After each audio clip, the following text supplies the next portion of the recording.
네, 안녕하세요. 축구생각입니다. 축구 승무패 토통 12회차 분데스리가 9경기 분석 및 초안픽 공유하도록 하겠습니다. 일단은 뭐 주중에 A매치가 있었기 때문에 그렇게 좀 차출됐었던 인원들이 있었고, 그리고 다음 주에 챔피언스 리그 그리고 포칼컵이 있습니다. 그래서 뭐 브레멘밖에 없긴 하지만 어쨌든 다음 주에 챔피언스 리그와 포칼컵들이 있는 팀이 있다라고 참고를 해주시면 될 것 같고요. 일단 9경기로 좀 경기가 많아서 좀 자세하게 분석을 하게 되면 좀 시간이 너무 길어지기 때문에 간단하게 경기력 위주로 분석을 했고요. 시작 전에 구독과 좋아요 한 번씩 부탁드리도록 하겠습니다. 자, 4번 경기입니다. 5위 도르트문트 대 4위 프랑크푸르트의 경기고요. 도르트문트는 켈른과 2대2 무승부, 프랑크푸르트는 우니온 베를린에게 5대2로 승리를 했었습니다. 도르트문트는 다음 주에 챔피언스 리그 일정이 있고요. 로이스, 산초, 비첼이 결장 예정입니다. 3승 1무 1패로 홈에서 2연승을 하고 있습니다. 프랑크푸르트 같은 경우에는 하세베 선수가 결장 예정이고요. 2승 2무 1패를 하고 있습니다. 흐름 자체는 사실 프랑크푸르트보다는 지금 어쨌든 최근 5경기에서 더 전적이 좋은 도르트문트가 더 좋아 보이긴 하지만 다음 주에 이제 챔피언스 리그가 있죠. 그 부분과 경기력에서는 도르트문트보다는 프랑크푸르트가 더 나아 보이긴 합니다. 로이스도 없는 부분도 그렇지만 산초가 없는 게 좀 굉장히 커 보인다라고 생각을 하고요.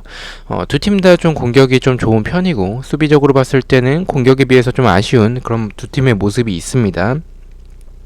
말씀드렸듯이 저는 산초가 없다라는 부분과 프랑크푸르트의 공격진에서의 안드레 실바나 고스티치, 카마다, 요비치 등 공격진이 이번 시즌 굉장히 좋고 찬스가 오면 그것을 득점으로 만들어내는 그런 모습들이 있기 때문에 도르트문트도 물론 좋은 선수들을 보유하고는 있지만 산초나 로이스 같은 이런 주축 자원들이 빠진 부분, 반면에 프랑크푸르트는 주축 자원들이 출전이 가능하기 때문에 프랑크푸르트가 조금 더 이 경기에서는 우세하지 않을까라는 생각을 가지고 있습니다. 다만 도르트문트는 로만 키퍼가 이제 부상을 당하고 나서 그 뒤로 좀 침체기가 왔었는데 지난 경기에 교체 명단이 있었기 때문에 이번 경기는 좀 출전이 가능해 보인다라는 점, 그리고 상대 전적에서 프랑크푸르트가 도르트문트 상대로는 좀 약했습니다. 2승 3무를 하고 있는데 최근에 프랑크푸르트 상대로 패배한 적이 없기 때문에 초안에서는 좀 이변을 본다면 무승부가 적합하지 않을까라고 생각을 하고 있습니다. 그래서 도르트문트의 단통 무승부를 초안해서 보고 있고요. 경기력적으로는 승패 방향에 좀 가까워 보이긴 해서 최종픽까지 좀 고민을 해보도록 하겠습니다. 두 팀 다 공격에 있어서는 좋은 모습을 보여주지만 수비적인 모습에서는 좀 공격에 비해 아쉬운 모습들이 있기 때문에 좀 승패 방향일 것 같긴 해서 일단은 좀 고민을 해보도록 하겠습니다. 자, 5번 경기입니다. 6위 레버쿠젠 대 18위 샬케의 경기고요. 레버쿠젠은 헤르타 베를린에게 3대0 대패, 샬케는 글라드바흐에게 3대0으로 마찬가지로 대패를 했습니다.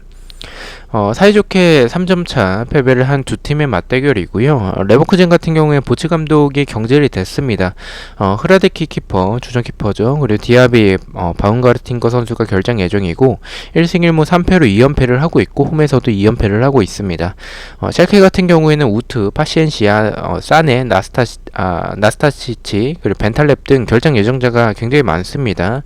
1무 4패로 2연패를 하고 있고요. 원정에서도 2연패를 하고 있고 11경기째 승리가 없습니다. 샬케는 부상자도 많고 강등이 좀 유력해 보이는 상황입니다. 그래서 좀 이런 동기부여도 크게는 없을 것 같다라고 생각을 하고 있고요. 수비는 좀 여전히 좋지 않은 모습, 그리고 역습에서의 뭐 호페 선수를 활용한 역습 자체에서의 한 방은 있긴 하지만 사실 득점을 기대하기는 좀 어려운 팀이라고 생각을 하고 있습니다. 레버쿠젠은 시즌 초에 좋은 분위기였었지만 부상자도 좀 많았었고 경기력도 최근에는 좀 좋지 않은 모습을 보여주면서 하베르츠와 블란트를 발굴했었던 보츠 감독이 경질이 됐습니다. 지난 경기도 무기력하게 좀 패배를 했었고 주전 키퍼가 좀 그라데키 키퍼가 부상인 부분도 크지만 디아비가 출전하지 못하는 게 굉장히 좀 커 보입니다. 그래서 디아비가 없어서 좀 지난 경기에서도 그렇고 전체적으로 공격에서 좀 답답한 모습들이 많습니다. 디아비가 없다라는 점에 있어서는 샬케와의 경기에서 좀 이변을 고려를 해봐야 되나라고 고민을 했지만 상대가 샬케이기 때문에 이건 레버쿠젠을 가져가는 게 맞다라고 생각을 하고 있습니다. 레버쿠젠의 단통 승을 예측을 하도록 하겠습니다. 이변을 보신다면 샬케가 켈른이가 이기는 것은 레버쿠젠의 최근에 분위기가 좋지는 않더라도 그건 좀 어렵다라고 생각을 해서 이변이라면 무승부를 생각을 하고 있는데 저는 아마도 이 경기는 이변으로 가져갈 것 같지는 않습니다. 자, 6번 경기입니다. 3위 볼프스부르크 대 16위 켈른의 경기고요. 볼프스부르크는 브레멘에게 2대1 승리, 켈른은 도르트문트와 2대1로 비겼습니다. 볼프스부르크는 카스텐마이어, 스테판 선수가 결정 예정이고 4승 1패로 2연승을 하고 있고 홈에서도 2연승을 하고 있습니다. 5경기째 무승부가 없고요. 켈른 같은 경우에는 안데르손 선수가 결정 예정이고 2무 3패로 원정에서 3연패를 하고 있습니다. 그리고 6경기째 승리가 없습니다. 켈른이 지난 경기 도르트문트와 비기긴 했지만 경기력에서는 좀 밀리는 모습들이 많았었고 페널티킥 득점 그리고 켈른의 좀 유일한 장점이라고 볼 수 있는 세트피스에서 위협적인 모습이 있었습니다. 상대는 일단은 이번 시즌 좋은 모습을 보여주고 있는 볼프스고 홈에서의 볼프스이기 때문에 이 경기는 좀 크게 고민하지는 않았습니다. 경기력에서 좀 켈른이 이변을 만들어내기엔 좀 어렵다라고 생각을 하고 있고 데이터적으로 본다면 켈른이 원정에서 지금 3연패를 하고 있는데 연패가 좀 길다라는 점에 있어서 끊길 타이밍이 됐다라는 생각을 가지고 있긴 합니다. 그래서 무승부까지 고민을 하긴 했었지만 켈른이 전체적으로 수비가 좀 불안하고 볼프스부르크가 밸런스가 좋기 때문에 켈른의 이런 세트피스를 잘 막아낼 수 있지 않을까라고 생각을 하고 있습니다. 이 경기는 볼프스부르크의 무난한 승리를 보고 있고요. 볼프스부르크의 단통승 예측하도록 하겠습니다. 자, 7번 경기입니다. 15위 마인츠 대 17위 아르미니의 경기고요. 마인츠는 호펜하임에게 2대1 승리, 아르미니아는 이제 라이프치히에게 1대0으로 패배를 했습니다. 마인츠는 코스타가 결장 예정이고 2승 1, 2무 1패를 하고 있습니다. 아르미니 같은 경우에는 야보 선수가 결장 예정이고 1승 1무 3패를 하고 있는데 이 최근 5경기를 봤었을 때 상대들이 좀 강팀이거나 퇴장으로 인해서 그런 좀 좋지 않은 결과가 좀 나왔었다라고 생각을 하고 있습니다. 이 경기는 조금 어렵게 좀 느껴지는 경기고요. 두 팀 다 수비적으로 불안한 부분들이 많습니다. 마인츠는 일단 수비적으로 공간이 좀 많고 크로스 상황에서 노마크하는 이런 모습들 이 부분은 아르미니아가 충분히 노릴 수 있을 것 같아서 이변을 조금 고민을 하긴 했었지만 아르미니도 수비적으로 좋지 않은 팀이고 역시 공간이 많다는 점에서 득점을 하더라도 역시 실점을 할 가능성이 높다라고 생각을 하고 있습니다. 아르미니의 이런 공격적인 모습은 측면의 속도, 전방의 이 파비안 클로스나 도안, 코르도바 좀 괜찮은 자원들을 보유하고 있습니다. 그래서 마무리가 좀 가능해 보이는 선수들이 있긴 하지만 마인츠는 지난 경기 좀 개인적으로 놀랐을 정도로 압박이 좀 굉장히 좋았습니다. 그리고 공격진의 개인 능력은 항상 보유를 하고 있죠. 그리고 공간을 노리는 모습도 굉장히 좋았었기 때문에 아르미니와 비교를 해본다면 공격적으로 더 뛰어난 팀은 마인츠라고 생각을 하고 있습니다. 배당까지 좀 참고를 해봐야 될 경기이긴 하지만 초안은 이변을 보고 있지는 않고 마인츠의 단통승 예측하도록 하겠습니다. 자, 8번 경기입니다. 13위 아우크스부르크 대 11위 호펜하임의 경기고요. 아우크스부르크는 프라이부르크에게 2대0 패배, 호펜하임은 마인츠에게 2대1로 패배를 했습니다. 아우크스부르크는 핀보가손 그리고 얀센 선수가 결정 예정이고 2승 1무 2패를 하고 있습니다. 호펜하임은 휘브너, 가이거, 악포그마 선수가 결정 예정이고 2승 1무 2패로 2연패를 하고 있습니다. 이번 회차 경기들 중에서 저는 개인적으로 좀 가장 어렵게 느껴지는 경기고요. 호펜하임이 연패를 하고는 있지만 최근에 두 팀의 흐름 자체는 좀 비슷합니다. 2승 1무 2패를 하고 있습니다. 경기력으로도 비교를 했었을 때 좀 답을 찾기가 어렵습니다. 왜냐면 아우크스부르크는 경기력이 좀 들쑥날쑥해요. 그리고 특색도 좀 크게 없는 것 같고 호펜하임 같은 경우에는 찬스 자체는 많이 만들어내는 팀인데 결정력이 지금 너무 좋지 않습니다. 핀보가손이 없는 부분도 그렇고 크라마리치가 좀 해결을 해줘야 되는데 좀 침묵을 하고 있는 상황이죠. 개인적으로 아우크스부르크가 지난 경기 수비적으로 크로스 상황에서 좀 불안한 장면 그리고 측면에 대한 공간들이 많았었기 때문에 호펜하임은 크로스 공격이 굉장히 좋습니다. 그래서 크로스 공격에 당할 가능성이 있다라고 생각을 합니다. 다만 호펜하임이 결정력을 봤을 때 득점을 할 수 있을까라는 부분에서 조금 의문이 들긴 합니다. 또한 베부 선수가 이 베부 선수를 활용한 역습이라든지 공간을 노리는 모습이 굉장히 좋기 때문에 호펜하임의 경기력이 더 나아 보이는 보인다는 생각에 호펜하임 사이드로 보고 있습니다. 호펜하임의 결정력과 크라마리치가 최근에 부진한 모습, 아우크스가 약간은 못하는 볼프스부르크의 느낌이 들긴 하지만 한 방을 보유하고 있습니다. 뭐 크로스라든지 뭐 세트피스라든지 이런 부분들이 있기 때문에 호펜하임의 뒷공간도 굉장히 많습니다. 수비적으로 봤을 때 뒷공간이 너무 많아서 이 경기는 아우크스부르크 역시 이길 가능성이 있다라고 판단을 하고 있기 때문에 좀 이 경기는 승무패로 지우는 쪽으로 생각을 하고 있습니다. 투표율이 좀 균등하게 분배가 될 가능성도 있어 보여서 최종픽까지 고민을 해보도록 하겠습니다. 상대 전적에서는 호펜하임의 아우크스부르크 상대로는 좀 압도적인 모습을 보여주고 있긴 합니다. 자, 9번 경기입니다. 2위 라이프치히 대 1위 미넨의 경기고요. 라이프치히는 아르미니에게 1대0 승리, 미넨은 한 명이 전반전 초반에 퇴장이 당했었는데도 불구하고 슈스트가르트에게 4골을 득점을 하면서 4대0으로 대승을 했었습니다. 라이프치히는 앙헬리뇨 그리고 우파메카노 선수가 결정 예정이고 4승 1무로 8경기째 패배가 없습니다. 미넨 같은 경우에는 다음 주에 챔피언스 리그가 있고요. 알보서 선수가 퇴장을 당했었고 레반도프스키가 이제 A매치 기간에 이제 부상을 당했습니다. 그래서 당분간은 출전을 하지 못한다라고 하고요. 더글라스 그리고 톨리소 선수가 결정 예정입니다. 4승 1패로 4연승을 하고 있고 5경기째 무승부가 없습니다. 일단 두 팀 다 전력의 손실은 좀 큽니다. 개인적으로 라이프치히의 핵심으로 보는 앙헬리뇨 선수가 없는 게 너무 커 보이고 미넨과의 경기인데 우파메카노 이 수비에서 중심을 잡아줄 선수가 없다라는 부분도 큰 손실로 생각을 하고 있습니다. 미넨도 뭐 마찬가지로 뭐 알폰소는 뭐 이제 이적을 이번 시즌 끝나고 할 거기 때문에 좀 마음이 떠 있는 상태라 크게 필요는 없을 것 같고 더글라스나 톨리소도 뭐 주축 자원이라고 보기에는 좀 애매하기 때문에 레반도프스키가 없는 부분이 좀 굉장히 커 보이긴 합니다. 일단은 고민이 좀 많이 되는 경기고 다음 주에 챔피언스 리그가 있는 그런 미넨이지만 우승 경쟁을 하고 있는 라이프치히와의 경기에서 로테이션을 돌릴 가능성은 좀 적어 보이긴 합니다. 그래서 베스트로 나올 가능성이 높다라고 보고 있고요.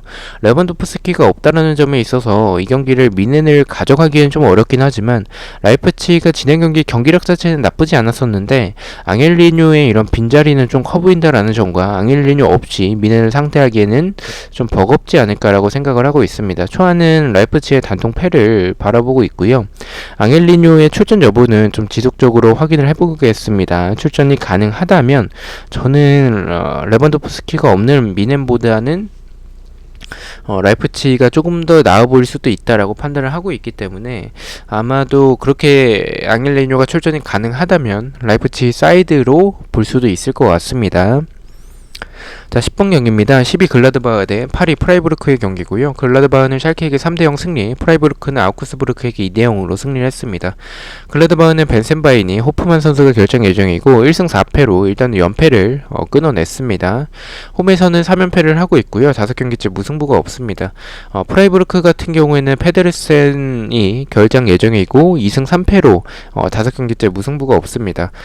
글라드바흐가 지난 경기 승리하긴 했지만 최근에 연패를 할 정도로 흐름이 좋지 않았고 지난 경기도 결국에는 뭐 최약체 팀인 샬케와의 경기였었습니다.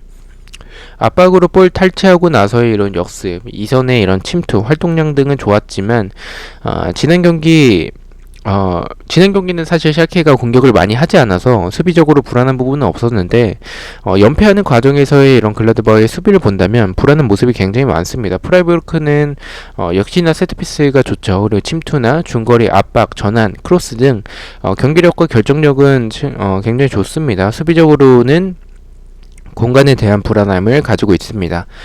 글라드바흐의 경기력과 분위기가 좋았다면 글라드바흐 사이드로 바뀌었지만 최근에 흐름과 경기력이 모두 좋지 않았던 글라드바흐고 일단은 로제 감독이 이제 다음 시즌에 도르트문트로 가기 때문에 마음이 좀 많이 뜬 것 같습니다. 왜냐면 로제 감독은 좀 열정적으로 좀 코칭을 좀 하던 그런 스타일이었던 것 같은데 지금 모습은 그냥 앉아만 있어요. 그냥 솔샤를 보는 것 같아요. 그래서 지금 좀 이런 글라드바흐라면 팀 내부적으로도 분위기가 그렇게 좋지는 않을 거기 때문에 프라이부르크 사이드로 생각을 하고 있는 경기고요.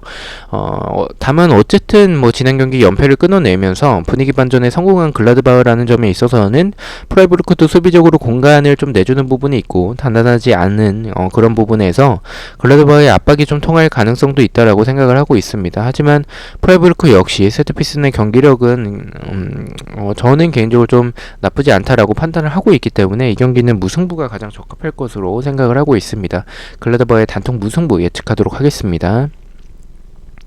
13번 경기입니다. 9위 슈투트가르트 대 12위 브레멘의 경기고요. 슈투트가르트는 한 명이 퇴장당한 미넨에게 4대0으로 대패를 했고 브레멘 같은 경우에는 볼프스부르크에게 2대1로 패배를 했습니다. 슈투트가르트는 와만기투가 그리고 망갈라 선수가 결정 예정이고 3승 1무 1패로 홈에서 3연승을 하고 있습니다. 브레멘 같은 경우에는 다음 주에 포칼컵이 있죠. 그리고 사전트 선수가 결정 예정입니다. 2승 1무 2패로 2연패를 하고 있습니다. 브레멘은 사실 유로파권을 진출하기에는 순위가 너무 뒤쳐져 있고 그리고 강등 걱정을 하기에는 순위가 높습니다. 그래서 리그에서 좀 안정적인 순위이기 때문에 동기부여가 이 컵과 비교를 했었을 때는 좀 떨어질 수도 있겠다라고 생각을 하고 있습니다. 그래서 개인적인 생각에선 리그보다는 다음 주 포칼컵에 대비해서 로테이션을 가동할 가능성이 있다라고 생각을 하는 경기고요. 브레멘의 수비가 침투나 측면에 대한 공간들이 있기 때문에 그래도 최근은 좀 안정적인 모습이긴 한데 그래도 불안한 부분은 남아있다라고 생각을 합니다. 그래서 와만기 투카가 슈투트가르트에서 출전이 가능했다면 슈투트가르트의 단통승을 받겠지만 브레멘이 일단은 만만한 팀이 아니고 슈투트의 수비가 좀 압박에 고전하고 와만기투가가 없는 부분 그리고 공간에 대한 이런 불안함도 많은 팀이라는 점에 있어서는 무승부까지는 좀 가져가야 되지 않을까. 오히려 이 경기는 단통 무승부를 갈 수도 있을 것 같은 그런 경기라고 생각을 하고 있습니다. 일단은 브레멘의 로테이션 가능성 그리고 브레멘의 수비를 봤을 때 템포나 역습 그리고 압박이 좋은 슈투트가르트가 저는 득점이 가능할 것 같긴 한데 와만기두가가 없는 부분에서는 좀 승무 투픽으로 가져가야 되지 않을까. 승무 투픽이면 그래도 저는 안전하지 않을까라고 생각을 하고 있습니다. 슈투트가르트의 승무 투픽 추천드리도록 하겠습니다. 네. 마지막 경기네요. 7위 우니온 베를린 대 14위 헤르타 베를린의 경기고요. 우니온은 프랑크푸르트에게 5대2 패배, 헤르타 베를린 같은 경우에는 레버쿠젠에게 3대0으로 승리를 했습니다. 우니온은 우자 그리고 무사 선수가 결정 예정이고 2승 2무 1패를 하고 있습니다. 헤르타 베를린 같은 경우에는 다리다 보야타 선수가 결정 예정이고 2승 3패로 원정에서 2연패 및 5경기째 무승부가 없습니다. 이 경기는 일단 베를린 더비고요. 더비라는 점에 있어서는 투픽을 좀 고려하긴 했지만 두 팀의 모습을 봤을 때 투표율이 좀 균등하게 분배가 될 가능성이 있어 보여서 단통으로 가져가야겠다라고 생각을 했습니다. 헤르타가 지난 경기 레버쿠젠 상대로 대승을 했고 공간이 있을 때 헤르타는 무서운 모습을 보여주고 있습니다. 특히 공격진에서 쿠냐나 코르도바 루케바키오 등 한방을 보유하고 있고 역습의 속도가 좋습니다. 하지만 결정력에서 아쉬운 모습들이 많고 프랑크푸르트 상대로도 슈팅 숫자를 훨씬 더 많이 기록했던 우니온 그리고 크루제 선수가 복귀를 했습니다. 그래서 이 복귀한 크루제가 있는 우니온 과의 경기를 생각을 해본다면 수비적으로 봤을 때 우니온 베를린도 일단은 단단한 모습은 아니지만 헤르타 베를린이 공간이 좀 수비적으로 너무 많고 라인이 좀 높은 편이라서 우니온 베를린의 역습이나 압박이면 충분히 득점이 가능하지 않을까라고 생각을 하고 있습니다. 그래서 압박과 세트피스에서의 한방을 보유하고 있는 우니온 베를린이라서 저는 단통으로 가져간다면 헤르타보다는 우니온이 더 좋을 것 같다라고 생각을 하고 있습니다. 초안은 우니온 베를린의 단통승 예측하도록 하겠습니다. 자, 이렇게 어제 올렸던 초안 영상까지 해서 K리그 초안까지 해서 14경기 모두 공유를 마쳤고요. 1번 경기부터 가장 추천을 드리는 1번 경기부터 픽만 말씀을 드리도록 하겠습니다. 1번은 수원 삼성의 무패 투픽, 2번은 성남의 단통 패배, 3번은 FC서울의 승무패로 지었고요. 4번은 도르트문트의 단통 무승부, 5번은 레버쿠젠의 단통 승, 6번은 볼프스부르크의 단통 승리, 7번은 마인츠의 단통 승, 8번은 아우크스부르크의 승무패로 지었고요. 9번은 라이프치히의 패배, 10번은 글라드바흐의 단통 무승부, 11번은 수원FC의 단통 승리, 12번은 광주FC의 단통 패배, 13번은 슈투트가르트의 승무 투픽, 14번은 우니온 베를린의 단통승 이렇게 바라보고 있습니다. 저는 금요일 오전에 최종픽으로 다시 찾아뵙도록 하겠습니다. 시청해주셔서 너무나도 감사드리고 구독과 좋아요 너무나도 감사합니다. 감사합니다.